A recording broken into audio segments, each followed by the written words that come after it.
नमस्कार दोस्तों। आइए हम आज बात करें पाठ्यपुस्तक आपकी क्षितिज भाग 1 पर, ठीक है ना? आज हम आपसे जो है बात करेंगे आपकी पुस्तक जो है क्षितिज भाग 1 पर। तो क्षितिज भाग 1 के जो के कब में जो है जो आज केवल गद्य पे बात करेंगे, गद्य खंड पे बात करेंगे। क्योंकि यह वीडियो हम चाहते थे कि जो है एक साथ बनाया जाए, लेकिन थोड़ा-सा बड़ा होने के कारण जो है हमने सोचा कि गद्य को अलग से शामिल किया जाए और काव्य को जो है अलग से शामिल किया जाए। तो आइए हम बात करें। तो सबसे पहले इसमें 1-2 चीज़ को हम ध्यान देना आपको आकर्षित करें कि इसमें जो है केवल वही पढ़ेंगे, ठीक है ना? वही पढ़ेंगे जो आएगा। तो एक बात ध्यान रखिएगा कि एक ही वीडियो हमने सोचा था कि नहीं एक ही वीडियो में जो है पूरा नोट्स आपको दिया जाए, लेकिन अब चूँकि समय का अभाव है और वह बड़ा वीडियो हो जाता, तो हमने शामिल किया है। और देखिए, चूँकि अभी जो एलडीसी की जो परीक्षा हुई थी, हमने उस आधार पर बनाया है और हमें लग रहा है ना कि आप देखिएगा इसी में से आएगा। तो मैं डॉक्टर मंजीत सिंह, आप जो है हम मेरे चैनल से जुड़िए और जोड़िए। आइए बात करते हैं हम क्या-क्या पढ़ेंगे इसमें। देखिए, सबसे पहले तो हम बात करते हैं कि इसमें जैसे 2 बैलों की कथा, इस पे हम बात करेंगे क्योंकि ये कहानी विधा में है, ठीक है ना? तो प्रेमचंद इसके हैं, तो प्रेमचंद पे हम बात करेंगे। इसके बाद ल्हासा की ओर जो यात्रा वृत्तांत है, इस पे जो तथ्य इसमें आपके पास आएँगे, इस पे हम बात करेंगे। राहुल सिंह सांकृत्यायन जी हैं इसमें। अब देखिए, उपभोक्तावाद की संस्कृति पे इससे भी प्रश्न था आपका, इससे प्रश्न था, तो इस पे हम बात करेंगे। निबंध की शैली पे बात करेंगे, श्यामाचरण दुबे पे बात करेंगे। अब इसके अलावा जो है, अब देखिए, सांवले सपनों की याद जो है इसमें डायरी शैली यहाँ से भी आपको याद रखना है। ये जो है डायरी डायरी में लिखा गया ये संस्मरण है। जाबिर हुसैन, इस पे बात करेंगे। नाना साहब की पुत्री देवी मैना को भस्म कर दिया, यह पाठ है। यह रिपोर्ट ये तो आएगा, देख लीजिए, जान लीजिए, रिपोर्टाज शैली जो है ना, इसको याद रखिएगा, यहाँ से याद रखिएगा। अब चलिए, अब चपला देवी, चूँकि इस पे हम बात किया जाएगा, अभी आगे बात करेंगे। कुल 8 पाठ हैं, गद्य में जो है कुल 8 पाठ हैं। प्रेमचंद के जूते हैं, फटे जूते। तो हरिशंकर प्रसाई का जो ये जो है ना व्यंग्य शैली, इस पे भी प्रश्न आया था, अंदर से पूछा गया था। तो हम हर चीज़ इसमें जो है आपको शामिल करेंगे कि कौन-कौन से जो है, अब मान लीजिए कौन-कौन से स्टेटमेंट हो सकते हैं, कौन-कौन से प्रश्न बन सकते हैं इसमें, हर चीज़ जो है हम इस पे जो है शामिल करेंगे।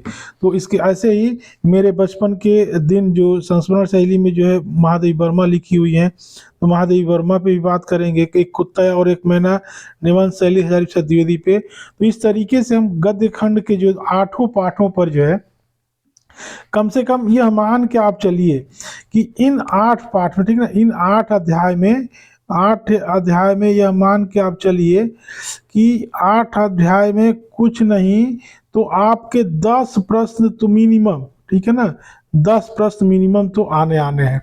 तो आइए हम बात करते हैं एक-एक करके।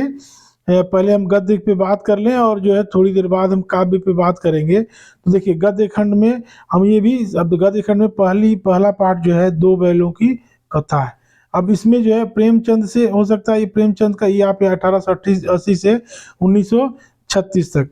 देखिए, एक-एक चीज़ जो है पहले सारांश में बात कर लेते हैं क्या है इसमें। तो सबको पता है कि इसमें जो है हीरा और मोती जो है 2 बैल होते हैं, ठीक है ना?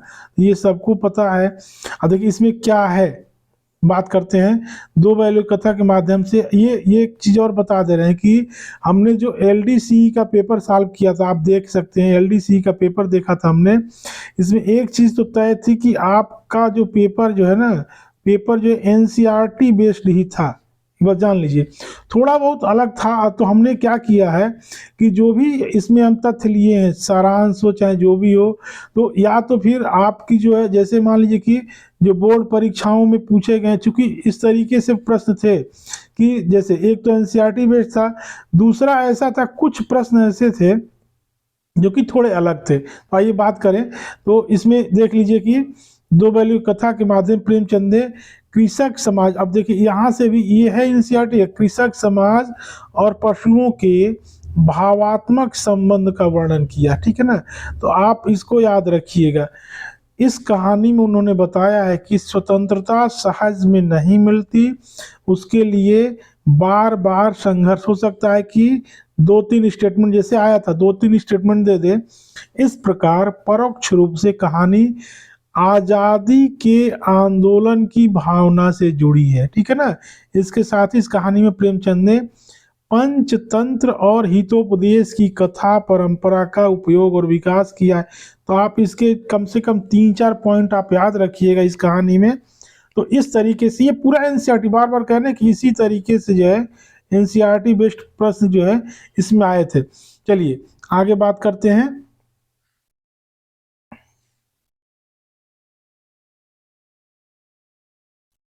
एक सेकंड, आगे बात करते हैं इसमें। चलिए आगे बात करें, चूंकि तकनीकी रूप से थोड़ी सी जो है दुविधा होती है। चलिए महत्वपूर्ण परीक्षा उपयोगी महत्वपूर्ण बिंदु पे बात करेंगे, क्या क्या जो है इसमें प्रश्न बन सकते हैं। देखिए एक तो पहला प्रश्न तो इनके पात्रों पे, यहाँ से तो मान के चलिए जो है ना कि हीरा मोती तो पात्र हैं ही। तो आप जब भी पढ़ेंगे, कहानी पढ़ेंगे, तो आप देखिए इसमें अब हीरा मोती का तो मान लीजिए याद रखेंगे। इसके बाद झूरी का नाम याद रखेंगे, झूरी की पत्नी का याद रखेंगे, पत्नी का भाई गया, यह प्रश्न आया था, ठीक है ना। ये ऐसे ही पूछा था, ठीक है ना। ये ऐसा नहीं पूछा था कि इसका साला गया है, ये पत्नी का भाई ऑप्शन में दिया था। ये अब देखिएगा 4 ऑप्शन में ना एक ऑप्शन जो है ये दिया था। इसके बाद भैरव हो गए। अब छोटी बच्ची से भी एक प्रश्न आया था उसमें, एलडीसी में, एलडीसी में जो ना इसमें जो छोटी बच्ची से भी एक प्रश्न आया था।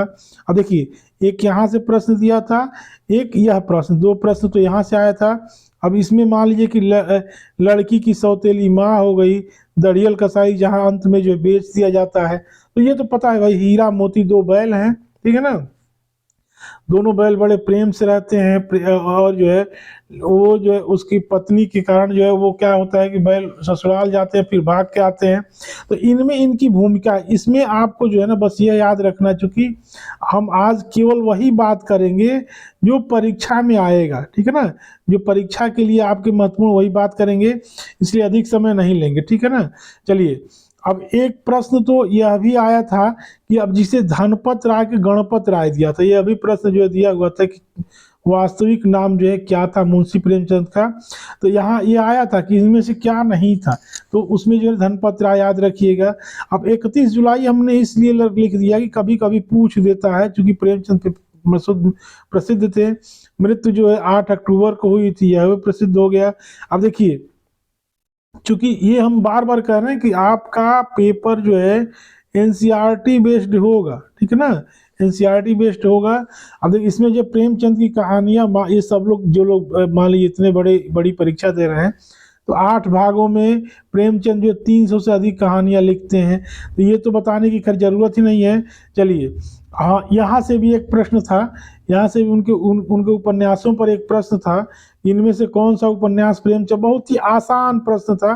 बहरहाल हम देख लीजिए, सेवा सदन हो गया, प्रेमाश्रम हो गया, रंगभूमि हो गई, कायाकल्प हो गया, निर्मला, गबन, कर्मभूमि, गोदान, ये उनका अंतिम उपन्यास हो गया।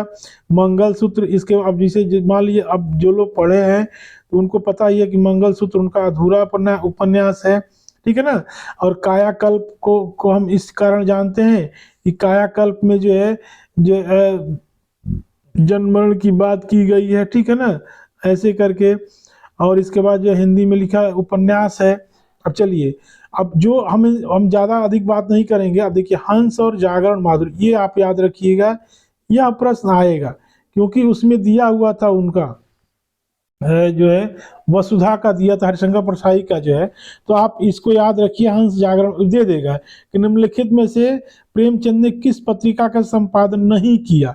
और हाँ एक चीज सुना, पुनः बता रहे हैं कि नहीं वाला क्वेश्चन अधिक आया है, एक बात याद रखिए। यानी 1 2 3 4 ऑप्शन दे दिया, इसमें कौन सा नहीं है इसको याद रखिएगा, ठीक है ना।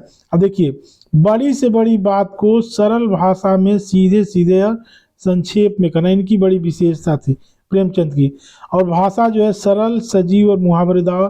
तो ऐसे देगा, मान लीजिए कि 1 2 3 इसी में से दे देगा, एक बार बता दे रहे हैं। अब देखिए आगे बात करते हैं, इसमें जो और जो महत्वपूर्ण चीजें हैं देखिए, जैसे इसमें कुछ कथन हमने नोट किए, जिसे बुद्धिहीन प्राणियों में दूसरे स्थान पर किसे रखा गया है? बैलों को। यानी बुद्धिहीन उसमें है कि गधा पहले में, दूसरे में बैल है। हीरा और मोती में कौन अधिक सहनशील था? ये मान लीजिए पूछ दी, हीरा अधिक सहनशील था। ठीक है ना, आप नोट भी करते जाएंगे, हमें लग रहा है कि आपको जो है इससे बहुत सहूलियत मिलेगी। अब देखिए, यह भी प्रश्न आया था कि गया के घर से भाग कर आए हीरा और मोती से नाराज झूरी की पत्नी उन्हें, अब यही प्रश्न था कि किसने उसने जो है कामचोर या नमक हराम कहा। ये यह प्रश्न आया था एलडीसी में, ठीक है ना, एलडीसी टीजीटी में यही आया था कि किसने जो है कामचोर कहा। तो हमने इसको भी शामिल कर लिया, आप उस वीडियो को देख सकते हैं, एक पता चल जाएगा। चलिए, रात के समय, अब देखिए भैरों की लड़की, ठीक है ना, बैलों के लिए क्या लेकर आई, यह भी प्रश्न था। यह जो है ना रोटियां, उसमें दिया था कि कौन जो है हीरा और मोती को जो है रोटियां लेकर कौन आती हैं, तो ये एक प्रश्न हो गया। अब देखिए, औरतों पर सिंह चलाना मना, ये हीरा का कथन है, ये भी कथन याद रखिएगा कि औरतों पर, ये नहीं पता चले कि आप झूरी और प्रेमचंद का नाम, तो हीरा का। गिरे हुए बैरी पर सिंह नहीं चलाना चाहिए, ये भी हीरा का कथन है, यानी दोनों महत्वपूर्ण कथन हीरा का है। अब देखिए, लावारिस पशुओं को बंद करने का स्थान जो है, ये काजी हंस, कई लोगों को पता है, लेकिन जैसे गांव वगैरह में ना काजी हंस होता है, तो लावारिस पशु जो होते हैं ना उसको बंद रखा जाता है। चलिए, अब आगे बात करते हैं, हीरा और मोती कितने दिनों तक काजी हंस में बंद रहे। अब इसमें जो है ना कुछ प्रश्न उत्तर भी हमने रख दिया है, क्योंकि प्रश्न उत्तर इसलिए रखा है कि आपकी परीक्षा मान लीजिए बहुत कम दिन है, आज जो है एडमिट कार्ड का भी आ गया कि आपका एडमिट कार्ड जो है अब आप लोड हो जाएगा, तो आप जो है देखिए 1 सप्ताह तक बंद रहे, ठीक है ना, 1 सप्ताह याद रखिएगा ये। अब देखिए, काजी हाउस से हीरा मोती को किसने खरीदा, ये तो पता नहीं कि बाद में जो है दड़ियल कसाई जो है, कसाई खरीद लेता है, फिर ले जाता है। इसके बाद देखिए, एक और कथन हमने नोट किया है, आप याद रखिएगा, जो कि लेखक प्रेमचंद का कथन है कि हमारी जाति का यह धर्म नहीं है, ठीक है ना, इसको याद रखिएगा। देखिए, इसके बाद जो है गया के घर, ठीक है ना, गया के घर से भाग कर आए दोनों बैलों को देखकर गांव की बाल सभा ने क्या निश्चय किया। अब क्या निश्चय किया, क्योंकि दोनों को जो अभिनंदन पत्र दिया जाए। अब इसमें दे देगा कि किसने निश्चय किया, तो बाल सभा ने निश्चय किया। अब यहाँ एक मान लीजिए एक प्रश्न आपका बनता है, ठीक है ना, तो आप यहाँ प्रश्न याद रखिएगा।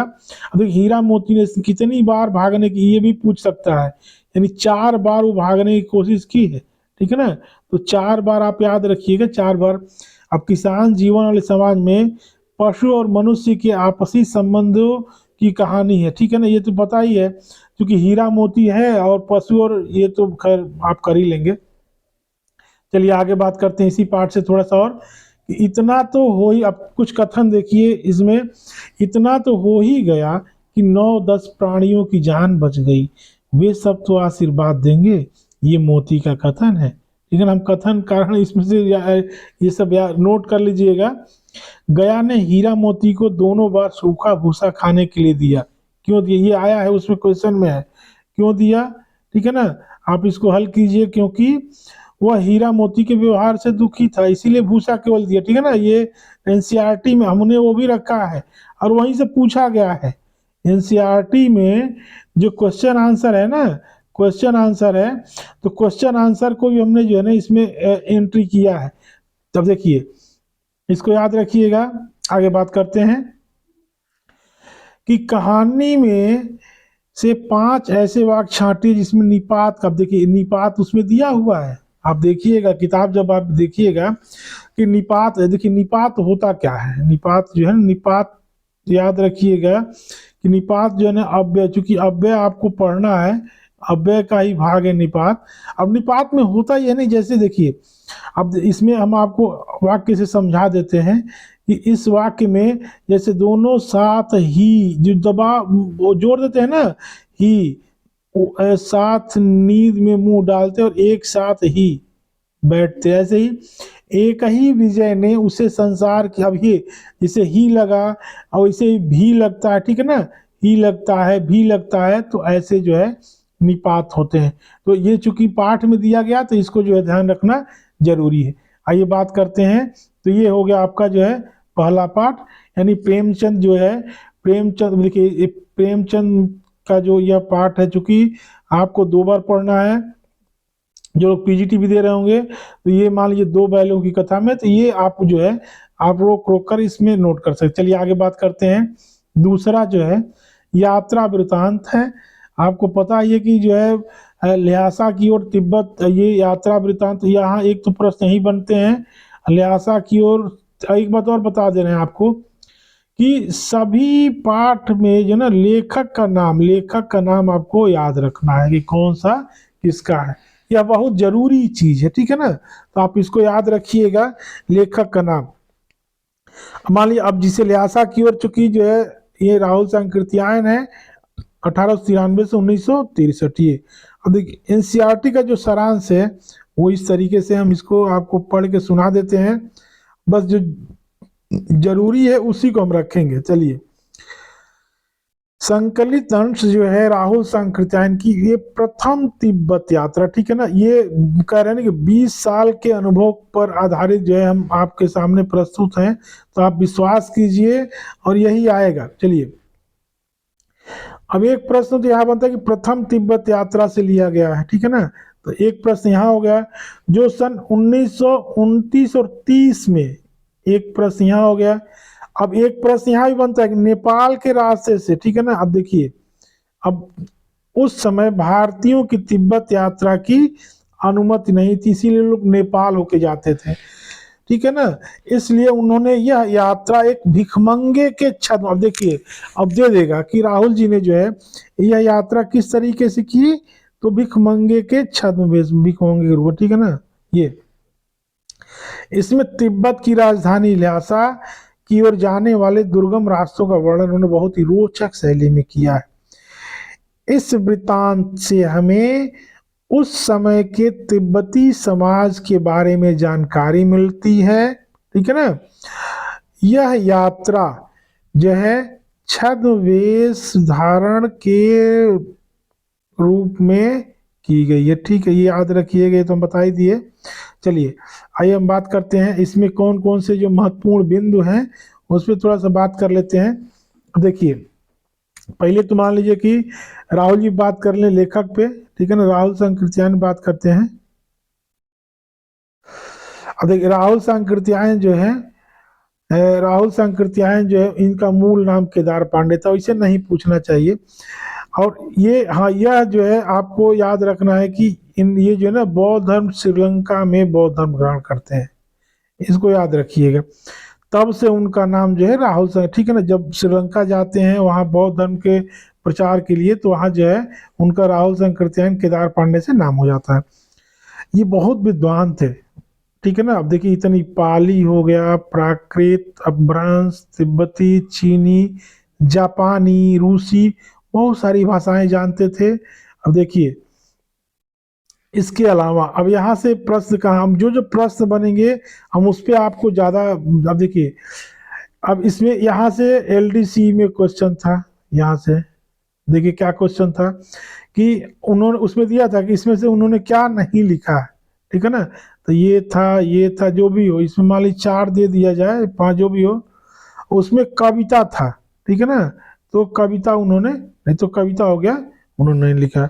तो ये आपको याद रखना। आप देखिए अब इसकी इनकी रचनाओं पे, ये रचना हमने बार बार कहा, हमने जो है ना उन्हीं लोगों को, उन्हीं रचनाओं को लिया है। अब इसमें इनकी रचना है जो एनसीईआरटी में है, ज्यादा नहीं। अब देखिए मेरी जीवन है तेरा 6 भागों में, ठीक है ना, फिर दर्शन हो गया, दर्शन दिग्दर्शन, 22वीं सदी हो गया, वोल्गा से गंगा, भागो नहीं दुनिया को बदलो, दिमागी गुलामी, घुमक्कड़ शास्त्र, ये तो हमको लग रहा है कि जो है इस बार आएगा। तो ये रचनाएं हम अलग से नहीं लिए हैं, तो आप जो इन रचनाओं को जरूर याद रखिएगा। चलिए अब बात करें जो है, अब देखिए दर्शन, राजनीति, धर्म, इतिहास, विज्ञान, ठीक है ना, विषय पर इन्होंने 150 पुस्तकें लिखी है। घुमक्कड़ी से मनोरंजन, ज्ञानवर्धन, अज्ञात स्थलों की जानकारी प्राप्त करते हैं। ये केवल ऐसा नहीं खाली घूमते रहते हैं। इसके बाद जो है भाषा एवं संस्कृति का भी आदान प्रदान। हम लोग जब पढ़ते थे वहाँ पे इलाहाबाद, तो वहाँ जो है अपने सर ऐसे ही बताते थे। चलिए आगे बात करें। अब इसमें जो है जो जरूरी चीज है उस पर हम बात करते हैं कि पाठ में जो है कौन कौन से महत्व आया था, ऐसे कौन से शब्द हैं जो हमें याद रखने हैं। अब देखिए कलिंग पोल जापोंग, वहां जाते हैं। अब उसी में जो है बीच में जो है ना परित्यक्त चीनी मिलें आती हैं, चिली किले है। हाँ इसको याद रखिएगा, सुमति को, ठीक है ना। ये राहुल के बौद्ध भिक्षु दोस्त थे। सुमति को जो है मंगोल जात के, ये यहाँ दो प्रश्न बनते हैं, ठीक है ना, कि राहुल संकृत्यायन के दोस्त सुमति जो है ये मंगोल जाति के थे। पुल को पार करने के बाद लेखक उनके मित्र ये थोंगला के पहले आखिरी गांव ये कहाँ ठहरे थे, ये भी पूछ दे रहा है, ठीक है ना। उसे पूछ दे रहा है जैसे मान लीजिए कि ये पुल है, ठीक है ना, ये पुल है, पुल को पार करने के बाद जो है ना ये थोंगला, ये यहाँ पहुंचने के बाद जो है वहाँ ठहरे थे लोग, ये पूछा है। तो आपको पाठ संभव हो, अब तो समय कम है, बहरहाल आइए। अब देखिए डांडा पहाड़ थोंगला फीट की ऊंचाई ये दिया हुआ है, ये 16 से 17 से ये दे सकता है। ये डिजिट देना होगा तो दे देगा कि इसकी ऊंचाई जो है कितनी है। मान लीजिए 16 17 से 18 दे दिया तो ये याद रखिएगा, ठीक है ना। अब लंकोर एक जगह उसमें आता है, लंकोर देखिएगा कि स्थानीय देवता का मंदिर था जहाँ पे लोग भटक गए, तो इसमें दे देगा कि कौन सी ऐसी जगह है जहाँ पे जो है लेखक जाकर भटक जाता। अब देखिए ऐसे यही शब्द आता है तिंगरी। तिंगरी के मैदान में पहुंचे जो पहाड़ों से घिरा एक टापू था, तिंगरी जो समाधगिरी, यानी समाधगिरी, ये तिंगरी का नाम आप याद रख पूछ देगा। यह शब्द जो किससे संबंधित है। हाँ इसके बाद ये जरूर याद रखिएगा कि शेखर की खेती के मुखिया जो है निमसे, ये बौद्ध भिक्षु था। और ये क्वेश्चन आया है इसलिए हम इसको भी हम शामिल कर लिए हैं। यह प्रश्न जो है, यह प्रश्न जो है एलडीसी में पूछा गया है कि वहाँ हस्तलिखित कितनी पोथियां थी, 103, ठीक है ना, ये पूछा गया है। नियम से इनसे लेखक टोकर बिहार में मिला था, ठीक है ना, इनसे जो है टोकर बिहार में नेमसे से मिले थे लेखक ने। शेखर ही तो हो ही गया, तिंगरी का नाम आ ही गया। थुक्पा, ये देखिए इसको याद रखिए, थुक्पा एक जो है क्या है, खाद्य पदार्थ है। अब भारिया कुली को कहते हैं, ठीक है ना, भरिया जो है कुली कहते हैं। अब आइए बात करते हैं कुछ और महत्वपूर्ण चीजें इसी पाठ से कि अब देखिए इसमें जो है थोड़ा सा अगर मान लीजिए लंबा हो जाए तो कोई दिक्कत नहीं, बस आप धैर्य रखिए, आधे पौन घंटे में कोई दिक्कत नहीं है। अभी पहली तिब्बत यात्रा तिब्बत किया नेपाल के रास्ते की, क्योंकि उस समय भारत अंग्रेजों का गुलाम था, ठीक है ना, और भारतीयों को तिब्बत यात्रा में जाने की यही तो बात हम कर ही चुके हैं, और यही जो है सैनिक मार्ग था, ठीक है ना। चलिए इसी में आगे बात करते हैं कि तिब्बत के समाज में, इसको याद रखिएगा कि वहां जाने के बाद वो लिखे हैं वो कि इसको याद रखिएगा कि जाति पात, ठीक है ना, जाति पात, ऊंच नीच, छुआछूत का भेदभाव नहीं था, महिलाएं पर्दा नहीं करती। अब दे देगा, मान यहीं से क्वेश्चन दे दिया, यहीं से क्वेश्चन दे दिया, यहीं से सीधा कि तिब्बत का समाज, जब वहां राहुल जी गए तो तिब्बत का समाज उनको कैसा दिखा, तो दे दिया इसी में से कौन सा नहीं है।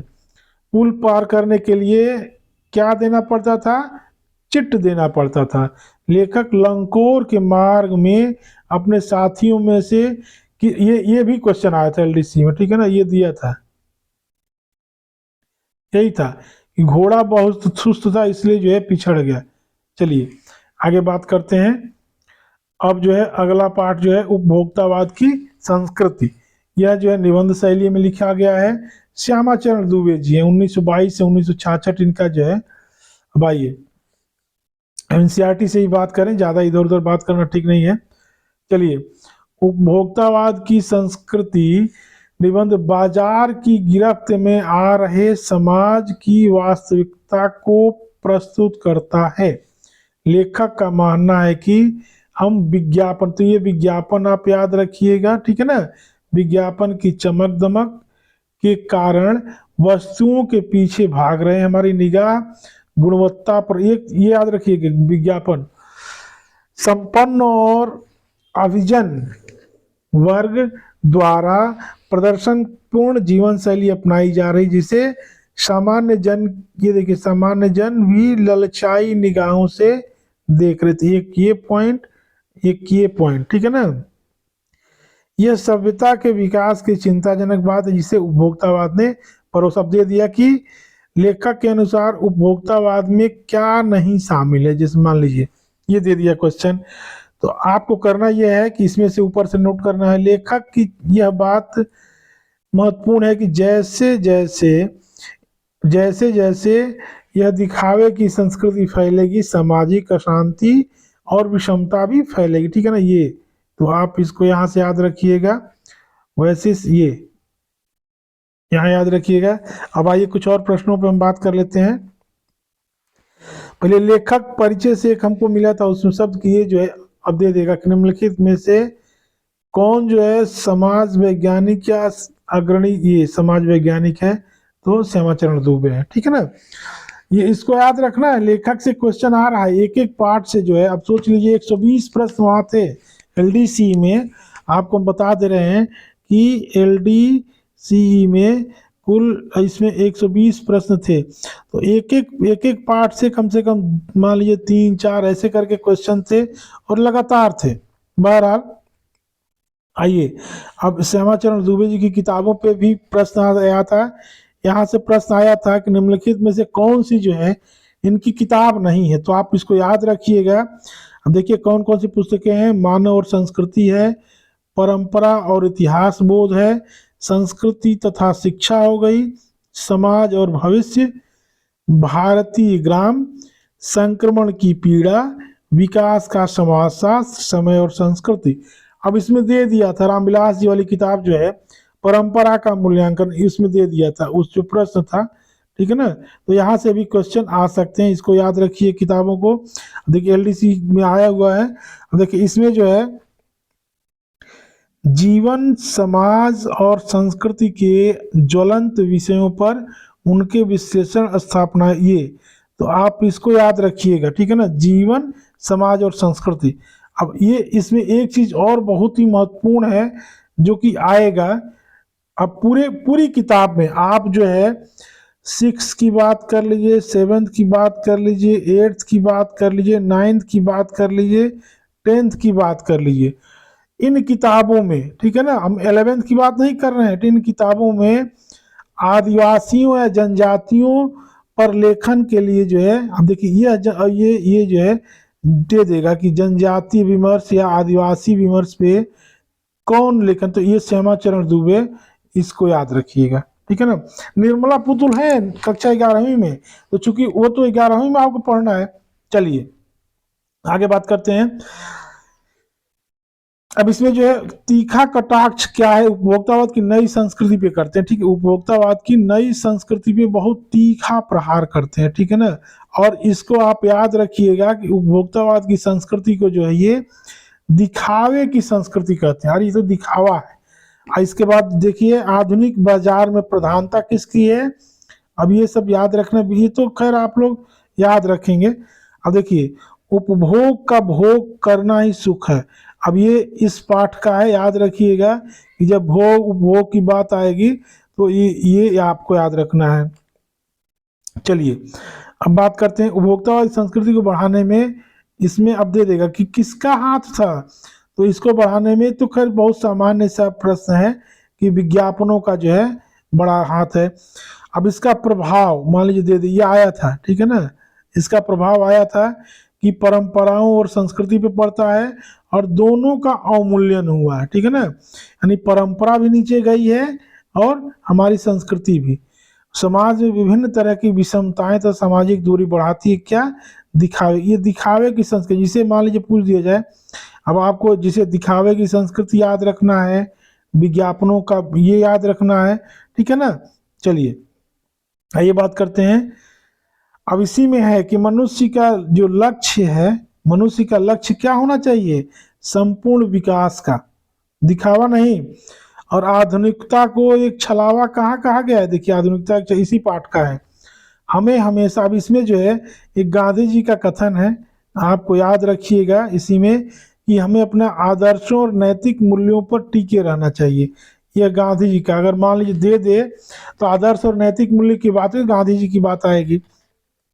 इसमें एक जगह उल्लेख है, जीवन स्तर का बढ़ता अंतर अशांति और आक्रोश को जन्म दे रहा है, ठीक है ना। अब जीवन स्तर का जो बढ़ता अंतर, जो अंतर है, अब ये यह प्रश्न भी याद रखिएगा। अगर ये कि लेखक का एक कथन हमने नोट किया है, हमने देखिए हमने वही नोट किया है, ठीक है ना, जो आपकी परीक्षा में आएगा। ये बता दे रहे हैं, आप विश्वास कीजिए और इसको बड़े ध्यान से 2-3 बार सुनिए, यहाँ से आएगा प्रश्न। जाने अनजाने आज के माहौल में आपका चरित्र भी बदल रहा है और आप उत्पाद को समर्पित होते जा रहे हैं। ये लेखक का कथन है, श्यामाचरण दुबे का। चलिए आगे बात करते हैं।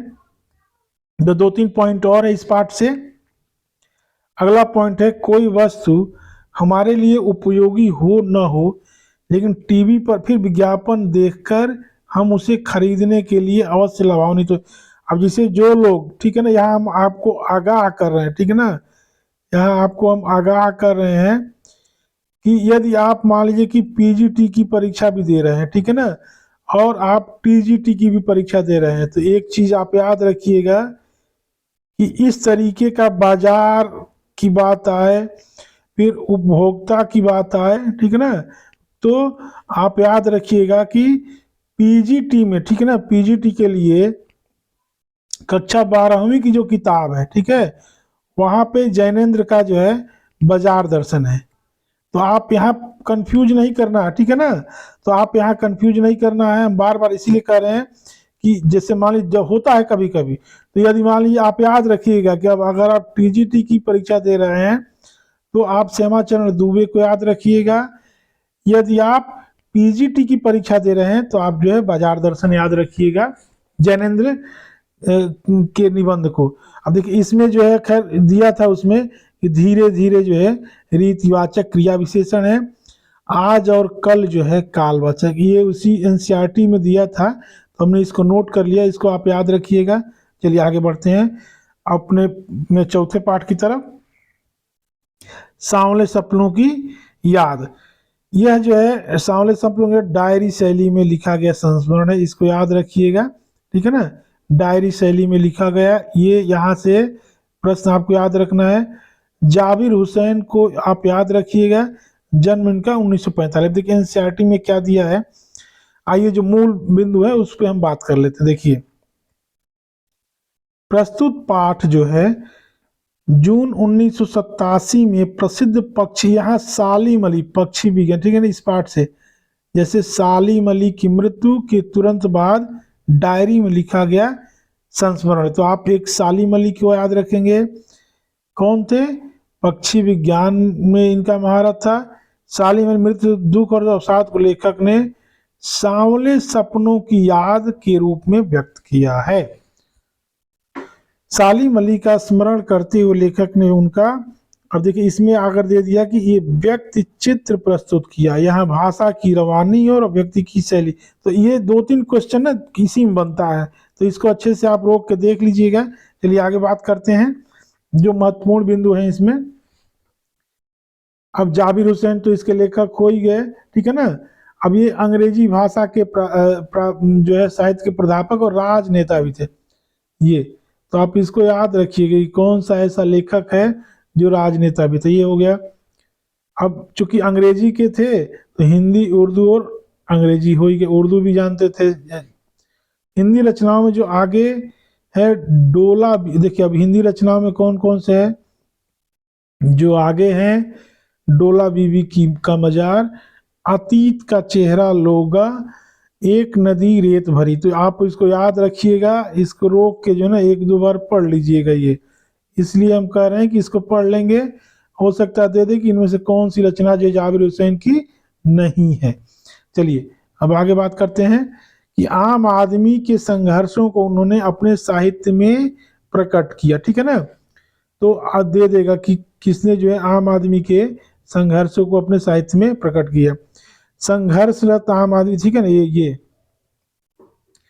अब इसमें संघर्षरत आम आदमी और विशिष्ट व्यक्तियों पर लिखी गई उनकी डायरियां दे देगा कि किसके लिए, किसकी डायरियां, प्रसिद्ध इनकी डायरियां। सबसे बड़ी बात है कि किसने डायरी विधा में अभिनव प्रयोग किया, अभिनव प्रयोग जो ये करते हैं, ठीक है। अभी गद्य पे बात करेंगे, बस थोड़ी देर बाद जो हम काव्य पे भी जो यहाँ आएंगे। बस ये अनुरोध है कि यदि आपका कोई सुझाव हो, ठीक है ना, सुझाव हो तो सुझाव जरूर दीजिए, आप कमेंट जरूर कीजिए, इसको लाइक कीजिए और बढ़ाइए। प्रसिद्ध पक्षी वैज्ञानिक सालिम अली, ठीक है ना। अब यह याद रखना है कि वर्ड वाचर के नाम से प्रसिद्ध थे, ये याद रखिएगा। सांवला जो इसमें है ना, सांवले सपनों में, सांवला जो है इसमें दुख की अभिव्यक्ति के रूप में है। सालिम अली हर रोज पक्षियों के लिए सपने बुनते थे। बहुत बहुत बहुत बेहतरीन आदमी थे। जो लोग पक्षी पर्यावरण के साथ काम करें उनसे अलग। तो अब देखिए इसमें कुछ हम और पॉइंट नोट किए हैं, आप उस पर ध्यान देंगे कि सालिम अली मनुष्य की सबसे बड़ी भूल प्रकृति और पक्षियों को मनुष्य के नज़र से देखने को मानते, ठीक है ना। अब देखिए ये याद रखिएगा कि सबसे बड़ी भूल क्या मानते, इसको रोक के पढ़ लीजिएगा। जैसे पक्षियों का नाम सुनते ही सालिम अली की याद आती है, ठीक वैसे ही वृंदावन का नाम सुनते ही कृष्ण की याद। तो इसमें जो है याद रखना है कि किससे ये यहाँ जो तुलना करते हैं, कृष्ण से, ठीक है ना। अब यहाँ जमुना नदी का जो सांवला रंग ना, तो यहाँ जमुना नदी को याद रखिएगा। अब इनके जन्म के बारे तो 12 नवंबर 1896 है इनका जन्म। मृत्यु जो है 20 जून 1987 को। तहमीना एक पात्र उसमें, तहमीना जो है सालिम अली की पत्नी थी, ठीक है ना। ईयर, अब ये यहाँ से इनके जो जीवन में बहुत तमाम परिवर्तन आता है। वही जब ईयर पिस्टल देता है ना, ईयर पिस्टल उनके मामा जो है उपहार में देते हैं, जिससे गौरैया, ये अलग ही कहानी है। इसके बाद पूरा देगा कि सालिम अली के जीवन में जो है पक्षियों के प्रति प्रेम कब जगता है। तो ये देखिएगा कि इनके मामा जब देते हैं गिफ्ट में, तब सालिम अली की आत्मकथा का नाम आपको याद रखना है कि फॉल ऑफ स्पैरो, ये पूछ सकता है। तो यह प्रश्न जो है इंपॉर्टेंट हो सकता है। लॉरेंस, हाँ देखिए उस पाठ में ना एक अंग्रेजी उपन्यासकार जो है ना का नाम आता है लॉरेंस का। उन्हें साहित्य लिखने की प्रेरणा जो है, अब लॉरेंस की बात आ गई। लॉरेंस को जो है, जो छत पे गौरैया बैठी थी उसको देखते हैं तो इसको उनको प्रेरणा आती है। और एक पात्र है फ्रीडा, जो लॉरेंस की पत्नी है। साइलेंट वैली तो मान लीजिए वैसे भी जीएस वाले पढ़ते हैं, केरल के वर्षा वनों को कहा गया, इसे बचने के लिए चौधरी चरण से बचाने के लिए मिले थे। ये याद रखिएगा कि सालिम अली जो है किससे मिले थे, जो चौधरी चरण। ये तो आप एक यहाँ भी प्रश्न बन सकता है। इनको जो है पद्म भूषण, ठीक है ना, पद्म भूषण और पद्म विभूषण। पद्म भूषण जो 1958 में मिला था, और ये जो है विभूषण जो है 1976 में। सालिम अली, अब देखिए ये लेखक कहता है कि सालिम अली प्रकृति की दुनिया में एक टापू बनने की बजाय अथाह सागर बनाकर उभरे थे, लेखक का कथन है, ठीक है ना। तो ये है, बहुत ज्यादा नहीं, बस जो भी मूल चीजें हैं उस पर हम बात कर लिया। ये बात करते हैं अगले, बस 3 पाठ और है। पाठ 5, नाना साहब की पुत्री मैना को भस्म कर दिया।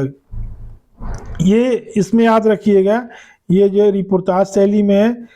चपला देवी है इसकी राइटर, ठीक है ना, चपला देवी जो द्विवेदी युग की। अब यहाँ देखिए 1 2 3 4 प्रश्न, तो रिपोर्टाज शैली तो हमको लग रहा है आ रहा है, ठीक है ना। अब चलिए एनसीईआरटी के सारांश पर बात करते हैं, मूल बिंदु केवल। अब देखिए इसमें हम बात कर लेते हैं, उसी से क्लियर हो जाएगा, पूरा पाठ क्लियर हो जाएगा। मातृभूमि की स्वतंत्रता और उसकी रक्षा के लिए जिन्होंने अपने प्राण न्यौछावर कर दिए, उनके जीवन का उत्कर्ष हमारे लिए गौरव और सम्मान की बात है। उस गौरवशाली किंतु विस्मृत परंपरा से किशोर पीढ़ी को परिचित कराने के उद्देश्य से इस रचना को ये याद रखना है कि हिंदू पंच के बलिदान अंक से लिया, ये याद रखना है, ठीक है ना। ये बलिदान अंक से लिया गया है। ये हिंदी गद्य के प्रारंभिक रूप को विद्यार्थी जान पाए, इसलिए इस गद्य रचना को मुद्रण और वर्तनी वर्तनी के बिना किसी परिवर्तन से अविकल प्रस्तुत किया गया, ठीक है ना। देखिए इस पाठ में क्या है कि ये देवी मैना है, ठीक है ना। मैना अपने पिता के महल बिठूर में रहती थी, ठीक है ना। नाना साहब की जो है वहां पे बिठूर रहते, और अंग्रेजों ने उसे बड़ी निर्ममता से अग्नि में भस्म कर दिया, जो किसी पत्थर दिल इंसान को भी रुला सकता है। तो ये याद रखिएगा कि ये बिठूर में रहती थी, कानपुर में। कानपुर का जो 1857 का विद्रोह हुआ था नाना साहब, तो आपको पता ही है। ये चपला देवी कुछ लेखिका के बारे में बात कर रहे हैं, तो लेखिका हमने बताया कि द्विवेदी युग के समय इनका उल्लेख मिलता है उसमें, ठीक है ना। इसके बाद स्वतंत्रता आंदोलन इनका उल्लेख मिलता है, दो चीज। चलिए अब इसमें देखिए, इसमें इस पाठ का मूल हमने यहाँ नोट किया है कि 57 की क्रांति के विद्रोही नेता धुंधु पंत नाना साहब कानपुर बिठूर शासक थे, कि पुत्री जो थी ना बालिका मैना आजादी की नन्ही सिपाही थी, जिसे अंग्रेजों ने जलाकर मार डाला। बालिका मैना के बलिदान की कहानी चपला देवी ने इस गद्य रचना में, बस आप इतना पढ़ लेंगे ना तो आपका जो है कम से कम यह पाठ तो क्लियर हो जाएगा। दूसरा जो है रिपोर्टाज का प्रारंभिक रूप यहाँ मिलता है, ठीक है ना।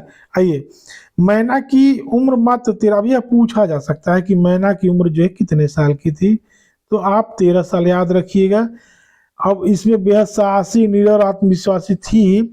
कानपुर में भीषण हत्याकांड करने के बाद अंग्रेजी सेना जो है बिठूर, पहले कानपुर में, उसके बाद बिठूर पहुंची।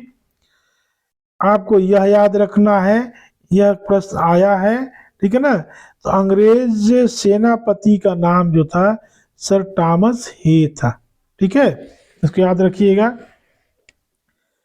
जिसने विद्रोह किया है आप उसे पकड़िए। इस मकान को क्यों गिराना चाहते हैं, यह तो एक जड़ पदार्थ है। तो आप मकान गिराने की बात जो है मैना अनुरोध करती है, तो आप इसको याद रखिए किसका कथन है। एक चीज इस पाठ में पूछा जा सकता है कि सेनापति हे की बेटी जो है, पूछा जाएगा कि जो है, मैं ये पूछ देगा, यही प्रश्न ही पूछ दिया गया। मान लीजिए कि जो है मैरी से देवी मैना का क्या संबंध है, ठीक है ना। हे की बेटी मैरी से, तो ये इनकी मित्र थी, याद रखिएगा। और प्रधान सेनापति का नाम भी आप याद रखेंगे, आउटरम। ये प्रधान सेनापति थे, वो सेनापति थे। सेनापति हे ने, देखिए, नाना साहब के महल को गिरने से बचाने के लिए लॉर्ड कैनिंग, चूंकि वायसराय थे, के पास तार भेजे। ये लॉर्ड कैनिंग तो खैर जो लोग तैयारी कर रहे हैं जीके वगैरह, तो 1857 की जब बात आएगी, तो 1857 की जब बात आएगी तो सीधी सी बात है कि वहाँ लॉर्ड कैनिंग का नाम आएगा ही। बहरहाल नाना साहब की पुत्री, अब देखिए अगला जो है, मैना को जनरल आउटर की सेना ने सितंबर माह में, ये याद रखिएगा कि किस महीने में जो है गिरफ्तार किया, और इसी महीने में भस्म किया। तो आप इसको भी याद रखिएगा, ठीक है ना। एक देखिए फिर से एक बार याद रखिए, 13 साल की थी, ठीक, सितंबर महीने में गिरफ्तार, सितंबर महीने में भस्म। मैना को कैद कर कानपुर के किले में रखा गया था, जब कैद बिठूर में, नहीं, याद रखिए कानपुर के किले में। चलिए आगे बढ़ते हैं। कल कानपुर का देखिए, इसमें ये एक चीज और है कि कहाँ छपी थी, ये भी देखना है कि खबर जो है बाखट में, ठीक है ना, अखबार में छपी थी, ये इसको याद रखिएगा। कानपुर किले में एक भीषण अग्निकांड हुआ, जिसमें नाना साहब की एकमात्र पुत्री को जलाकर, यह खबर जो है कहाँ छपी, तो आप इसको याद रखेंगे। हाँ, और इस अखबार के संपादक जो है प्रसिद्ध इतिहासकार महाराष्ट्र के थे, महादेव चिटनवीस थे। इसको याद रखिएगा, दो क्वेश्चन, यानी एक प्रश्न आपका यहाँ बन सकता है और एक प्रश्न यहाँ बन सकता है। अब मैना की अंतिम इच्छा भी यहाँ से क्या थी कि वह उस प्रसाद के ढेर में बैठकर जी भर रो ले। तो यह अंतिम, यानी 3 प्रश्न आपका यहाँ संभावित हो सकता है। चलिए अगले पाठ की ओर बात करते हैं, छठे पाठ की तरफ। प्रेमचंद के फटे जूते, तो व्यंग्य शैली में ये था ही, हरिशंकर परसाई है ही। 1952 से 1995, तो एलडीसी में जो यहाँ से प्रश्न आया था, उसे एक तो पाठ के अंदर से दिया था, ठीक है ना, एक तो पाठ के अंदर से दिया था, ये पाठ के भीतर से, और दूसरा जो था इनकी रचनाओं से। देख चलिए बात करते हैं। जूते शीर्षक निबंध में परसाई जी ने प्रेमचंद के व्यक्तित्व की सादगी के साथ एक रचनाकार की अंतर्भेद, याद रखिएगा, सामाजिक दृष्टि का विवेचन करते हुए आज की दिखावे की प्रवृत्ति एवं अवसरवादिता पर व्यंग्य किया। ठीक है ना, तीन चीज, अंतर्वेदी, सामाजिक दी, ये अवसरवादिता। और ये देखिए इस पाठ में प्रेमचंद को जनता के लेखक, युग परिवर्तक, कथा सम्राट थे ही, सरल और सादगी पूर्ण व्यक्तित्व को दर्शाया गया। साथ ही लेखक ने आज के लोगों की, ये अवसरवादी आ गया, अवसरवाद, ये सब शब्द आपको याद रखने हैं, दिखावे की संस्कृति पर करार, तो ये सब आप नोट कर लीजिएगा, एक दो बार पढ़ लीजिएगा। चलिए आगे बात करते हैं, इसमें और कौन कौन से जो है प्रश्न संभावित हैं। अब लेखक परिचय जी का, हरिशंकर प्रसाद, तो मान लीजिए कि मध्य प्रदेश में होशंगाबाद जिले के जमानी गांव, ये तो बहुत जरूरी नहीं। हाँ, यह प्रश्न एलडीसी में आया था कि किस पत्रिका के संपादक थे, तो आप इसको याद रखिएगा। हाँ, आपसे मैं अनुरोध करूंगा कि इनकी जो ये रचनाएं जो है, केवल एनसीईआरटी की रचनाओं को हमने यहाँ रखा है, ठीक है ना, एनसीईआरटी, क्योंकि वही पूछ रहा है। अब देखिए इसमें इस सारी रचनाएं तीन चार बार पढ़ जाइएगा। देखिए हाँ, इसमें से हंसते हैं रोते हैं, जैसे उनके दिन फिरे, कहानी संग्रह दोनों हो गई, रानी नागफनी की कहानी, तट की खोज, ये दो उपन्यास हो गए, तब की बात और थी, भूत के पांव पीछे, ये तो खैर बहुत फेमस है, बेईमान की परत, बेईमानी की परत, पगडंडियों का जमाना, ये भी फेमस है, सदाचार की ताबीज भी याद रखना है, शिकायत मुझे भी, और अंत में ये निबंध संग्रह है। ठीक है ना। अब यहाँ जो है देखिए व्यंग्य कौन कौन सी है, तो आपको ये जब बैसों की फिसलन, तिरछी रेखाएं, छूटता हुआ ये गणतंत्र, विकलांग श्रोता, आप यहाँ से आपको याद रखना है, क्योंकि इसमें से पूछा जा सकता है, ये कौन सा नहीं है। चलिए अब पाठ से संबंधित आसपास देखें क्या है। और सहज सरल सादगी पूर्ण जीवन की बात, प्रेमचंद की पत्नी के साथ एक फोटो देखते हैं, ठीक है, वो फोटो बहुत फेमस फोटो है, तो उसी में अंगूठा फटा हुआ है, जूता जब बाएं पैर के फटे थे, ठीक है, ये तो खैर नहीं कोई जरूरी है। प्रेमचंद फोटो खिंचवाने की वो ऐसी पोशाक है, तो उनके पास रोजमर्रा के जीवन पहनने वाली पोशाक कैसी होगी, यह लेखक कहता है और अफसोस जाहिर करता है। चलिए अब इसमें हम चूंकि हम नोट कर लिया आप लोगों के लिए कि जूते जो है उस समय उसमें दिया 5 रुपये के थे, ठीक है ना, जूतों का जो रेट जो है उसमें दिया गया है वो 5 रुपये का जूता दिया गया है, टोपी जो है 8 आने की। अब देखिए इसमें कुछ देखिए, प्रेमचंद को इसमें याद रखिएगा कि साहित्यिक पुरुष कहा गया है, बुजुर्ग, ये इसमें साहित्यकारों की गिरती दशा से वो चिंतित है लेखक। पाठ में याद रखिए कि कुम्भन दास की बात आई है, पूछ दिएगा कि इसमें जो है किसकी चर्चा की गई, तो कुम्भन दास की। इसके बाद जो है गोदान के जो है होरी का, ठीक है ना, गोदान के होरी का भी चर्चा है, ने धर्म की वाली कमजोरी के लिए। इसमें जो है रूढ़िवादिता, अंधविश्वास, सामाजिक कुरीतियां, यानी सख्त ठोकर रूप में, लेखक के अनुसार प्रेमचंद संघर्षशील लेखक थे। यह आया है क्वेश्चन, इसको याद रखिएगा, जिनके देख दुख उपजत है तिनको कर वो परे संभाली, कुम्भन दास का कथन है, तो यानी इसमें इम्पोर्टेंट है, बहुत लंबा चौड़ा कोर्स है, एक ही चूंकि कई महीनों के कोर्स को या किताब को एक साथ शामिल करना थोड़ा कठिन है, बहुत ही कठिन है, इसलिए हमने उसी को, उन्हीं पॉइंट को आपके सामने रखा है जो परीक्षा में आएगा। अब देखो इसमें है ना कि कुछ कथन, जो लोग तो इत्र छुपाकर फोटो खिंचवाते हैं कि फोटो में खुशबू आ जाए, ये कथन, जिसे तुम घृणित समझते हो उसकी तरफ हाथ ही की नहीं, पांव की उंगली, ये भी याद रखिएगा। चलिए आगे बात करते हैं। अब जो है 7वां पाठ जो है मेरे बचपन के दिन, संस्मरण शैली, जो कि महादेवी वर्मा का है, ये याद रखिए। महादेव हो सकता है दे दे मिलाने के लिए। अब देखिए संस्मरण में क्या है, बचपन के दिन की क्या याद, इसको हम पढ़ दे रहे हैं, आप ध्यान से सुनिए। और सुनिए का एक रिवीजन है, मान के चलिए इसको जो है, आप हमें पता है कि आप हमसे बहुत अच्छा तैयारी होगी, तो ये इसको जो है ना रिवीजन, यानी ये मान के चलिए कि आप इसको रिवीजन कर रहे हैं। चलिए, महादेवी वर्मा अपने बचपन के बारे में क्या बताती हैं, देखिए। मेरे बचपन के दिन में महादेवी जी ने अपने बचपन के उन दो दिनों को स्मृति के सहारे लिखा है जब वे विद्यालय में पढ़ रही थी। इस अंश में लड़कियों के प्रति सामाजिक रवैये जो हम नोट करें उसको ध्यान से सुनिएगा। विद्यालय की सहपाठियों, छात्रावास के जीवन और स्वतंत्रता आंदोलन के प्रसंगों का बहुत ही सजीव वर्णन है। उस वक्त लोगों का लड़कियों के प्रति व्यवहार अच्छा नहीं था, ठीक है। नारी विमर्श, उनको पैदा होते ही मार दिया जाता था। कुछ भाग्यवादी अगर बच भी जाती तो उनके साथ जन्म से ही भेदभाव शुरू हो जाता था। लेकिन लेखिका खुशकिस्मत थी, उनके घर से इस तरह का माहौल नहीं था। अब ये इसमें आपको यह याद रखना है कि इन्होंने कि गांधी जी के असहयोग आंदोलन में भी ये शरीक हुई थी, यहाँ याद रखिएगा, इस पार्ट में है। चलिए, अब देखिए इसमें जो है हमने नोट किया है, महादेवी वर्मा फर्रुखाबाद में मान लीजिए जन्म हो गया, छायावाद की 4 स्तंभों में थी, प्रयाग महिला विद्यापीठ में ये प्राचार्य रही हैं, लड़कियों की शिक्षा के लिए काफी प्रयत्न किया।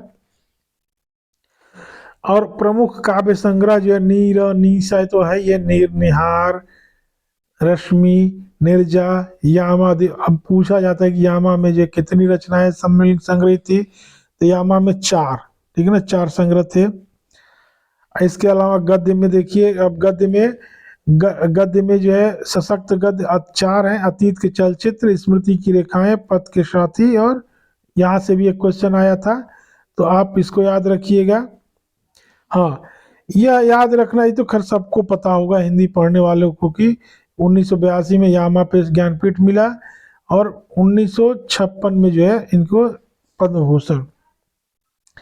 आइए कुछ और बात कर लेते हैं इस पाठ से, कि साहित्य साधना के पीछे एक और आज़ादी के आंदोलन की प्रेरणा है, तो दूसरी ओर भारतीय समाज में स्त्री जीवन के बाद, ये इस पाठ से है।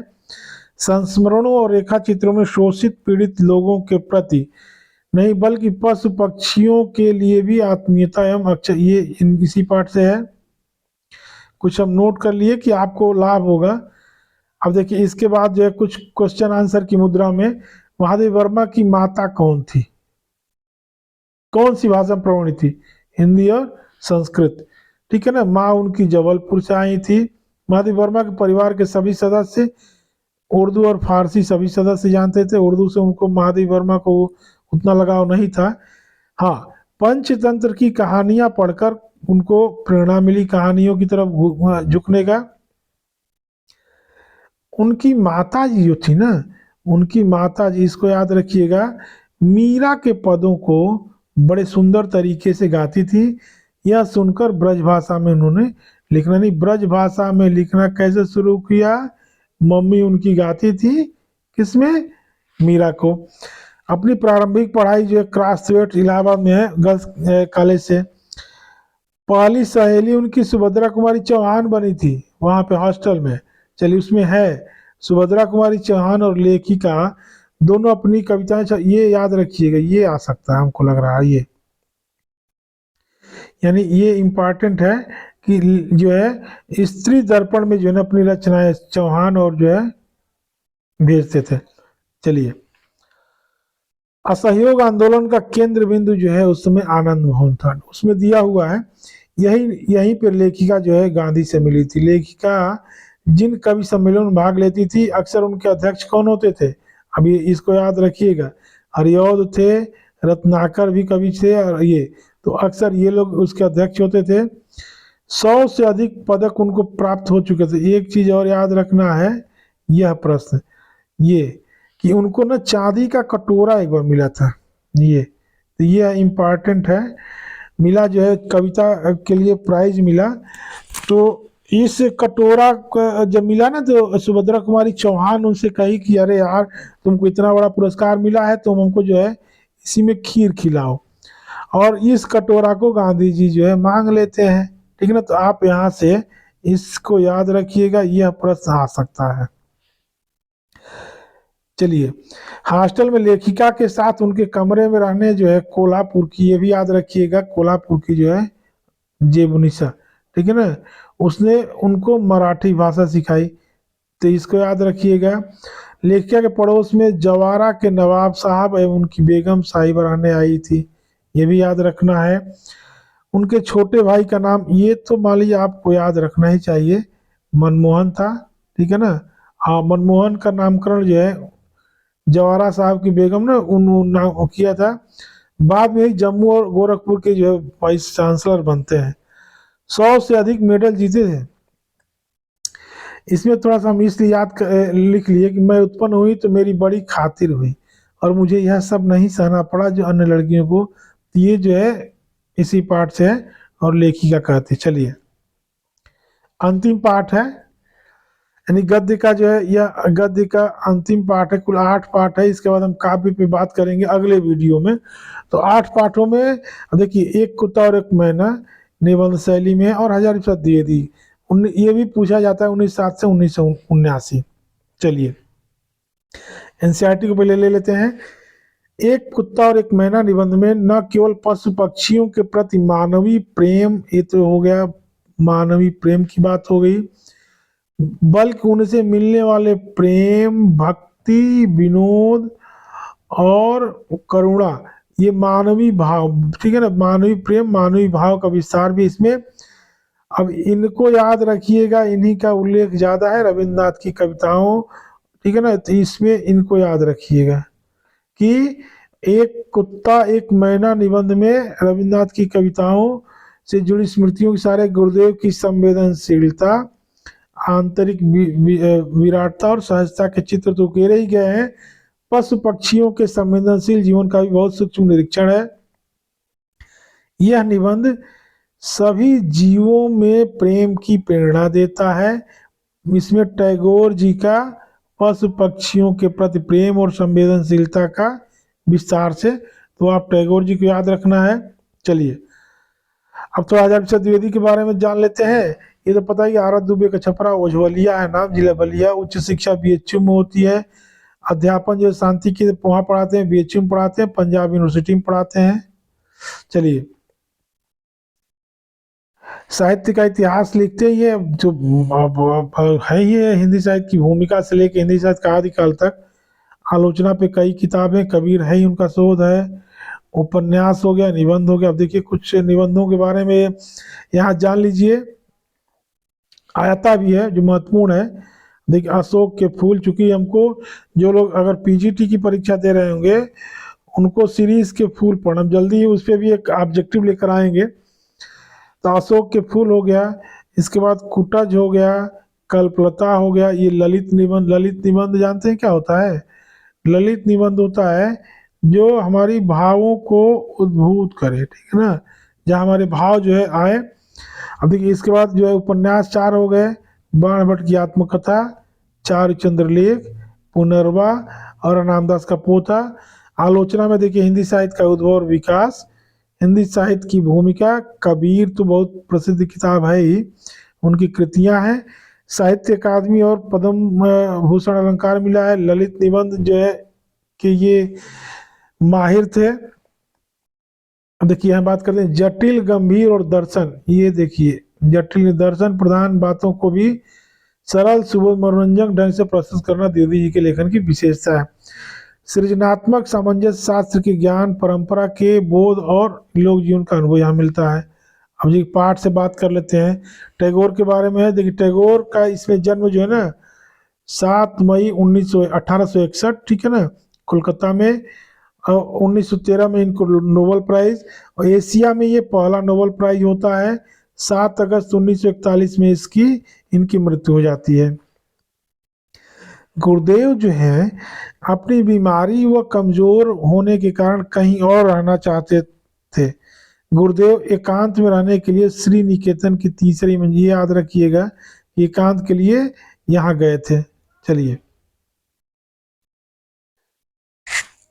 आगे बात करते हैं। जब लेखक गुरुदेव के घर सब परिवार जाते हैं तो कुर्सी पर बैठे अस्त, ये देखिए, अस्त होते सूर्य को देख रहे हैं, ठीक है ना। जब से धीरे धीरे उनके पहुंचते हैं सब परिवार, तो वहां देख रहे हैं। अपने कुत्ते के ऊपर गुरुदेव ने कविता जो है ना लिखी थी, जो आरोग्य पत्रिका में, आरोग्य पत्रिका याद रखिएगा, दे देगा कि आरोग्य पत्रिका किससे संबंधित है, तो गुरुदेव से, टैगोर से। पूरी दुनिया में इंसान का सच्चा परिचय उसका प्रेम है, रविंद्रनाथ टैगोर का है, ठीक है ना। मानवतावादी थे ही, इनका जो है मानव के प्रति प्रेम जो है ये बहुत प्रसिद्ध है। गुरुदेव की चिताभस्म जो कोलकाता से आया था के साथ अन्य आश्रमों के अलावा कुत्ता जो उत्तरायण तक था। इसे लेखक ने विश्व की महानतम घटनाओं में, पूछ दिए कि लेखक ने कौन सी घटना, किस घटना को विश्व की महानतम घटनाओं के रूप में आत्मसात किया है। उसमें जो है सर्वव्यापी पक्षी जो है ना कौवे को माना गया है, ये भी प्रश्न मान लिया आ जाएगा। मैना कैसी थी, मैंने की, मैना के भी अब जैसे मैना शब्द आ जाए, मैंने के बारे में ऐसा नहीं कि वहां चले जाइएगा। देखिए ये लंगड़ी और युद्धभ्रष्ट थी, करुण भाव न दिखाने वाली, फटे पुराने कपड़े पहनने वाली, घास के तिनके, कागज के टुकड़े, कीचड़ और मिट्टिया से घोंसला लेखक के घर पर बने सुरागों में बनाती है, ठीक है, इससे मैना बनाती है। गुरुदेव ने मैना पक्षी को केंद्र में रखकर एक कविता लिखी, ये ठीक है ना। मूक प्राणी भी, बहुत कम बच्चा, मूक प्राणी भी मनुष्य से कम संवेदनशील नहीं होते। अब ये उसी कथन है, भाषाहीन प्राणी की करुण दृष्टि के भीतर उस विशाल मानव सत्य को देखा है जो मनुष्य के अंदर भी नहीं देखा। चलिए ये पाठ खत्म हुआ। इस पाठ में कुछ जो है इसे सकर्मक क्रिया, अकर्मक क्रिया, ये सुनना जो है कहानी सुनना, सोना जो अकर्मक हो गया, उस दिन हम बताए थे। घास घास खाना सकर्मक, क्या गेंद देना सकर्मक, और लोना। देखिए इसका रूल क्या है क्रिया में, बस 1 मिनट देख लीजिए। देख क्रिया में कौन सी सकर्मक है, ठीक है ना, इसमें कौन सी क्रिया सकर्मक है और कौन सी अकर्मक है, ये क्रिया वाले वीडियो में आप देख सकते हैं वैसे। तो इसमें देखिए, इसमें जो है कौन सी सकर्मक है और कौन सी अकर्मक, इसमें जो है ना जो भी शब्द क्रिया का है उससे जो है प्रश्न पूछते हैं। प्रश्न यदि जो है हाँ में आता है तो सकर्मक हो गई, प्रश्न निगेटिव आता है तो अकर्मक हो। जिसे देखिए मान लीजिए वह हंस रहा है, ठीक है ना, तो हंसना जो है, क्या हंस रहा है, कुछ नहीं आंसर आ रहा है। वह पढ़ रहा है, क्या पढ़ रहा है, तो हंसना जो है अकर्मक, ये सकर्मक। इस तरह जो है आज की जो है गद्य की कक्षा समाप्त हुई। हमें उम्मीद है कि यह वीडियो आपको अच्छा लगा होगा। अच्छा लगे तो मेरे चैनल को लाइक कीजिए, सब्सक्राइब कीजिए, और आप जो कमेंट जरूर कीजिए। तो कमेंट कीजिए, कमेंट में यह बताइए, जैसे उस समय लोगों ने कहा कि भाई ये गलत है, चाहे जो भी हो, तो आप कमेंट कीजिए। हमें उम्मीद है कि आपका उत्साह जो है बढ़ता रहेगा, आपको नौकरी जरूर मिलेगी, आपको इसमें नौकरी लेना है। बहुत बहुत धन्यवाद। अब इसके बाद हम जो है काव्य वाली वीडियो जो है बहुत जल्द इसको जारी करेंगे। बहुत बहुत धन्यवाद।